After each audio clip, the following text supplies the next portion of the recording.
हर खबर पर होगी आपकी पकड़। डाउनलोड कीजिए एबीपी लाइव ऐप। इस वक्त की बड़ी खबर आपको बता दें, जम्मू कश्मीर के शोपियां में सुरक्षा बलों को आज बहुत बड़ी कामयाबी मिली। सुबह 8 बजे से शुरू हुई मुठभेड़ में सुरक्षा बलों ने 5 आतंकियों को मार गिराया है, जिसमें हिजबुल का एक टॉप कमांडर भी शामिल है। इस एनकाउंटर में सुरक्षा बलों को कोई नुकसान नहीं हुआ है। सुरक्षा बलों को मुठभेड़ में कोई नुकसान नहीं हुआ, यह एक सुकून वाली बात। हिजबुल कमांडर समेत 5 आतंकी ढेर कर दिए गए। आइए सीधे हम आपको लिए चलते हैं, हमारे साथ आसिफ कुरैशी हमारे सहयोगी जुड़ चुके हैं। आसिफ, और क्या जानकारी मिल पा रही इस मुठभेड़ को लेकर? अखिलेश, देखिए, जिस तरीके से सुरक्षा बलों ने इस ऑपरेशन को अंजाम दिया, कहीं ना कहीं उसके पीछे श्रीनगर में हुई मुठभेड़ का असर रहा, क्योंकि सुरक्षा बलों ने इस बार ये सुनिश्चित किया कि कोई भी कोलैटरल डैमेज ना हो, यानी कहीं भी किसी अन्य मकान या व्यक्ति को नुकसान ना पहुंचे। इसीलिए इस ऑपरेशन को लंबा खींचा गया और इसमें अभी तक जो अब जानकारी जम्मू कश्मीर पुलिस की तरफ से साझा की गई है, उसमें कहा गया है कि इसमें एक हिजबुल कमांडर समेत 4 और मिलिटेंट के साथ 5 मिलिटेंट मारे गए हैं। एक के बारे में बताया जा रहा है कि वो विदेशी भी हो सकता है। हालांकि नए प्रोटोकॉल के हिसाब से, जो कि कोविड के बाद आया है, किसी भी मिलिटेंट की पहचान जाहिर नहीं की गई है और पुलिस की तरफ से ये कहा गया है कि अगर किसी मिलिटेंट का परिवार उनके पास पहचान लेकर आता है तो डीएनए टेस्टिंग के बाद उनके शव दे दिए जाएंगे। लेकिन फिलहाल पहचान जाहिर नहीं करते हुए भी जम्मू कश्मीर पुलिस ने यह कहा है कि एक कमांडर समेत 5 मिलिटेंट्स को सुरक्षा बलों ने रिबन में मार गिराया है और ये ऑपरेशन अब समाप्त हो गया है। बहुत बहुत शुक्रिया आसिफ कुरैशी इस जानकारी के लिए आपका। दरअसल पिछले 5 महीनों में जम्मू कश्मीर में मारे गए आतंकवादियों की संख्या 97 हो चुकी है। मारे गए आतंकवादियों में ज्यादातर कमांडर लेवल के बड़े चेहरे थे, लेकिन अब हालात ये हैं कि सुरक्षा बलों के खौफ के चलते कोई भी कारिंदा कमांडर बनने तक से कोताही करने लगा है। आतंक ने अपना रास्ता भी बदल लिया है। आप देखिए हमारी यह खास रिपोर्ट। से गुजारिश की जाती है कि वो एनकाउंटर साइट पे मत करें। सुरक्षा बलों की चौकन्नी निगाहें, ये बख्तरबंद गाड़ियों का काफिला,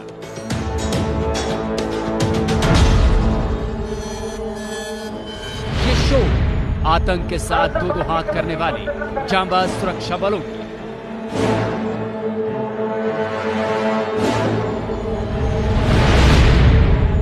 और ये तैयारी जम्मू कश्मीर के शोपियां में आतंक के खिलाफ एक नए युद्ध की।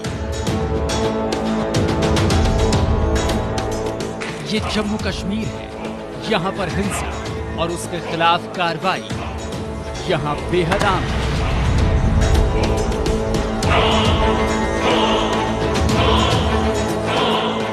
एक आग है जो भड़काई जा रही है दशकों से, लेकिन अब वो आग बुझने लगी है।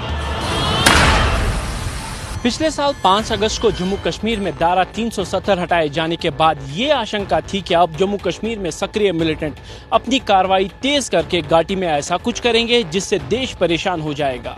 लेकिन हुआ क्या? घाटी में शांति बनी रही, मिलिटेंटों का लगातार सफाया होता रहा और पाकिस्तान को लगातार मुंह की खानी पड़ी। आतंकवादियों के ठौर ठिकानों पर सुरक्षा बलों की चौकन्नी निगाहें, आम इमारतों से लेकर गुफाओं में पनाह लिए बैठे आतंक के सरगनाओं के खिलाफ पिछले 11 महीनों में जम्मू कश्मीर में ऑपरेशन में बड़ी तेजी आई है और बड़ी संख्या में आतंकवादियों का सफाया भी हो गया है। अब बारी है उन छुपे हुए आतंक के कारिंदों की जो जंगलों में छुपे हैं, गुफाओं में खुद को महफूज समझ रहे हैं। सुरक्षा बल उन्हें चुन चुन कर बाहर निकाल रहे हैं और उनका सफाया कर रहे हैं। जनवरी 2020 से लेकर अभी तक सुरक्षा बलों ने 97 आतंकी मारे। इनमें 80 आतंकियों को अकेले कश्मीर घाटी में मार गिराया गया। मारे गए आतंकियों में सबसे ज्यादा 37 आतंकी एक ही संगठन के हैं। 6 मई को हिजबुल का चीफ कमांडर रियाज नाइक को पुलवामा में मारा गया। 19 मई को श्रीनगर के नवाकदल में जुनैद सहराई को मार गिराया गया। रियाज नाइक और जुनैद सहराई के मारे जाने के बाद हिजबुल मुजाहिदीन में इतना हड़कंप मच गया है कि कमांडर की नियुक्ति तक नहीं हो सकी। मतलब अब कोई भी मिलिटेंट जम्मू कश्मीर में कमांडर बनने तक से डरने लगा है। जम्मू कश्मीर में इस समय हिजबुल मुजाहिदीन के करीब 140 मिलिटेंट सक्रिय है। उनमें सिर्फ एक ही ऐसा मिलिटेंट है जिसको लोग जानते हैं, सैफुल्लाह मीर। लेकिन इसको खोने के डर से हिजबुल मुजाहिदीन ने किसी अज्ञात गाजी हैदर को नया कमांडर नियुक्त किया है। आईडी एक्सपर्ट 2 हमारे यहाँ है, एक वलीद भाई है और दूसरा है लंबू है, जो पाकिस्तानी दोनों है। उसके अलावा जो जैश का चीफ है जो अब्दुल्ला राशिद गाजी है, जो कि मोस्ट अभी खिरू के ऊपर है, एरिया में है, नीचे नहीं आ रहा है। हम लोग उसके पीछे पड़े हैं।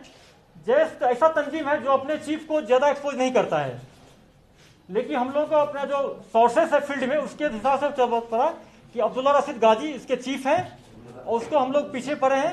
उसको जब नीचे आएगा न्यूट्रलाइज कर पाएंगे, हो सकता है हम लोग ऊपर भी जाकर उसको न्यूट्रलाइज कर लें। गाजी को न तो सुरक्षा बल जानते हैं और न ही आम लोग। इसके पीछे का डर हम आपको बता रहे हैं। 29 मई को सुरक्षा बलों ने पुलवामा के मलंगपुरा के पास एक सेंट्रो गाड़ी में रखे आतंक के सामान को नष्ट किया। ये उस साजिश की गाड़ी थी जिसके जरिए पुलवामा पार्ट 2 करने का मंसूबा था, लेकिन इस गाड़ी को चला रहा आतंकवादी सुरक्षा बलों की गिरफ्त में आने से रह गया। लेकिन उसके बाद 6 दिन के अंदर ही सुरक्षा बलों ने इस आतंकी को उसके 2 साथियों के साथ पुलवामा के गांव में मार गिराया। मारे जाने वाला मिलिटेंट पुलवामा हमले का आरोपी जैश का पाकिस्तानी कमांडर अब्दुल रहमान यानी फौजी था। रहमान पिछले कई सालों से पुलवामा के त्राल के जंगलों में रहता आया था। 2019 पुलवामा हमले के बाद से ही वो जैश के commander in chief Abdul Rashid Ghazi, IED experts Waleed और इस्माइल के साथ छुपा हुआ था और जैसे ही वो नीचे आया तो मारा गया। जम्मू कश्मीर में खुफिया तंत्र को सलाम, आतंक को दिया खात्मे का पैगाम। कोरोना काल में सुरक्षा बलों ने पूरी कश्मीर घाटी में सूचना तंत्र मजबूत किया।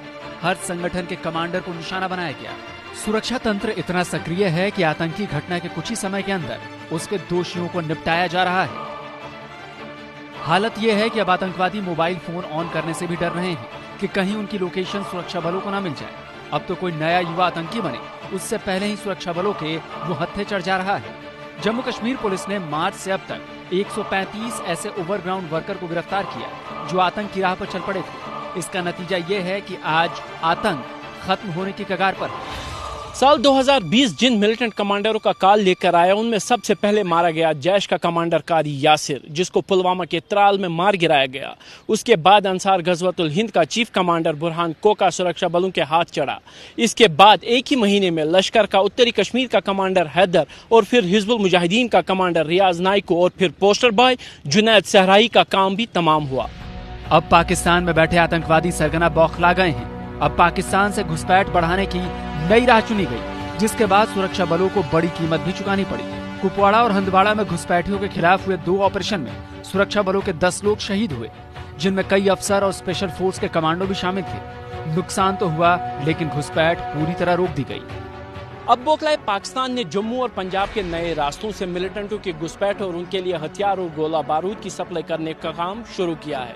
इसके साथ ही कश्मीर घाटी में बड़े दबाव और मौत से बचने के लिए मिलिटेंट जम्मू के इलाके जैसे चिनाब घाटी, पुंछ और राजौरी में चले गए हैं। ये वो इलाके हैं जो पिछले 1 दशक से मिलिटेंसी फ्री थे, यानी यहाँ पे कोई भी मिलिटेंसी की घटनाएं नहीं हुई है। मिलिटेंटों ने सीमा पार करके कश्मीर का क्या रूट लिया है, इसके बारे में जानकारी देंगे जम्मू से हमारे सहयोगी अजय बाचलो। कश्मीर में आखिरी सांसें गिन रहे आतंकवाद में नई जान फूंकने के लिए पाकिस्तान अब एलओसी के बजाय जम्मू और पंजाब की अंतर्राष्ट्रीय सीमा से हथियारों और आतंकियों की घुसपैठ करवा रहा है।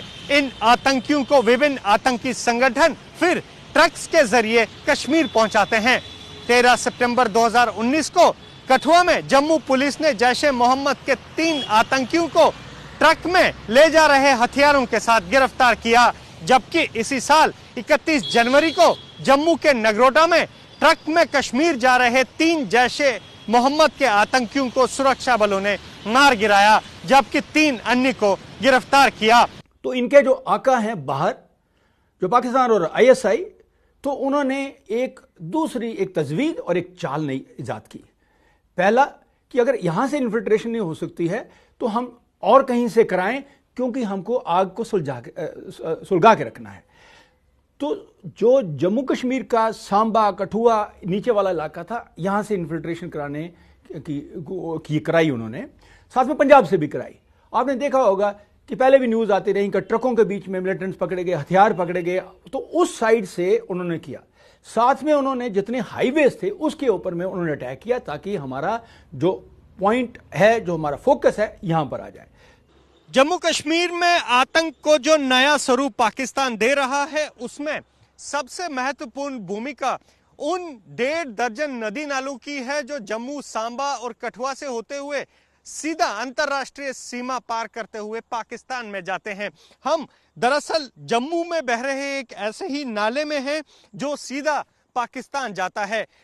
इन्हें घुसपैठ का पारंपरिक रूट भी माना जाता है। जिस तरह से अब पाकिस्तान सीमा से घुसपैठ कराकर आतंकियों को सीधा कश्मीर भेज रहा है, उनमें ऐसे नदी नालों की भूमिका और अहम हो जाती है। दरअसल सूत्रों की माने तो रात के समय पाकिस्तान सीमा से इन आतंकियों को घुसपैठ कराता है और इन्हें ये निर्देश दिए जाते हैं कि इसी नदी नाले से होते हुए वो सीधा आगे बढ़े और आगे जहां भी उन्हें कोई पुल, बिजली या कोई सड़क दिखाई दे तो वो जम्मू है। सुरक्षा एजेंसियां ये भी मान रही हैं कि ये जो जिस तरह से सामने आप हाईवे देख रहे हैं, इसी हाईवे पर पाकिस्तान समर्थित आतंकी कुछ ट्रक खड़े कर देते हैं और उन्हीं ट्रकों में ये आतंकी बैठ जाते हैं, जिसके बाद वो यहां से श्रीनगर के लिए रवाना होते हैं। नगरोटा में जो एनकाउंटर हुआ उसमें माना यह जा रहा है कि हीरानगर के दयालाचक से एक ऐसे ही नाले से आतंकी आए और दयालाचक के पास एक ट्रक इसी तरह के एक हाईवे पर खड़ा था जिसमें बैठकर वो श्रीनगर गए। जो ट्रक वहां पर खड़ा था दयालाचक पर, उसमें एक कैविटी बनाई गई थी और उसी कैविटी में बैठकर ये आतंकी श्रीनगर जाते हैं। यहां यह भी बता दूं कि जो ट्रक श्रीनगर इन आतंकियों को लेकर जाता है उसे आतंकी संगठन लाखों रुपए में पैसा भी देते हैं। तमाम हजरात से गुजारिश की जाती है। अब ये साफ जाहिर होने लगा है कि देश में आतंकवाद अब आखिरी सांसें गिन रहा है और जाहिर है इसका सीधा फायदा देश की सुरक्षा को मिलेगा।